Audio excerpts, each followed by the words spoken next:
one day, it was just me and my dad at home. I don't know where everybody else was at. My mom was gone, my brothers were gone, my sister was gone. It was on a Saturday, so everybody was fucking gone. It was just me and my dad. And he went outside. He told me to follow him.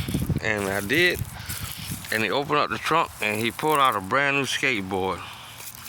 Skateboard that was bigger than me.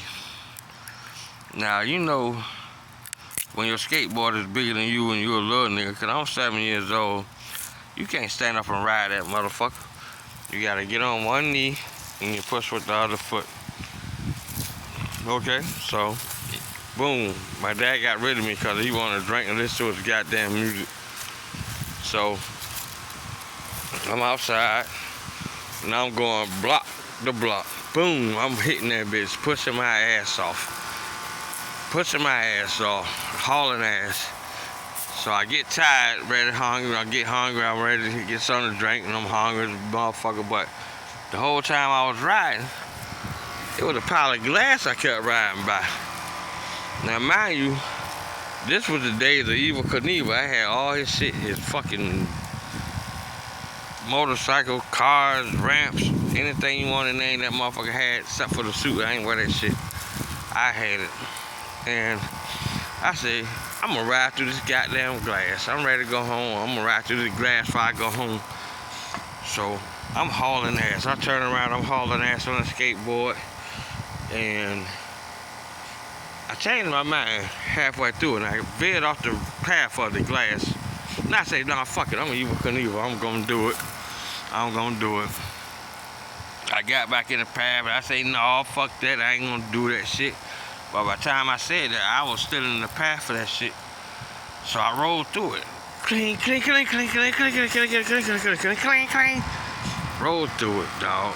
I made it. I was like, hell yeah. And I picked my skateboard up and I started walking to the fucking door. I got to the door. Before I got to the door, the wind was blowing and my wrist felt, I was like, damn, I feel the wind blowing on my wrist. And not the other one, I looked down and the glass done fucking ripped my wrist from end to end. Apparently a piece of glass popped up and hit me in the wrist and ripped my shit open to the white meat. Now it's not bleeding. I'm like, damn, Dad ain't tell me it was made out of scallops and shit. I gotta go show this nigga this shit. And as soon as I grabbed the door handle to go in the house, my shit started bleeding. And I'm like, my dad get up. What's wrong with you? Oh, we gotta go to the hospital. I need stitches. And he was like, come on in here, boy. And he walked me to the back, and I'm following him, and he go in his bathroom. I go to get my fucking jacket, because I'm like, we gotta go to the hospital. Fuck this. And he grabbed a first aid kit. And then it dawned on me. I was like, oh, shit. My daddy was in the army, man. He can sew this shit up, man. And I ain't gotta go, hell yeah, let's get it. So I go in the bathroom with him, and I'm looking at the first aid kit, but what I didn't see in his other hand was a goddamn bottle of alcohol with the goddamn top done screwed off that bitch. And he bit my hand back and poured that shit in my wrist.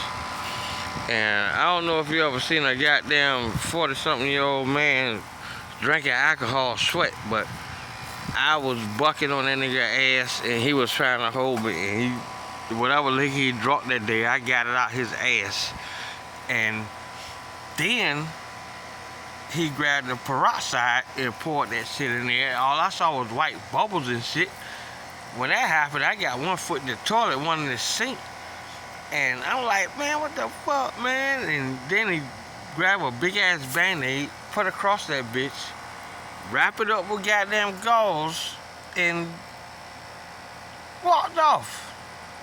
He went back in the fucking living room with his drink.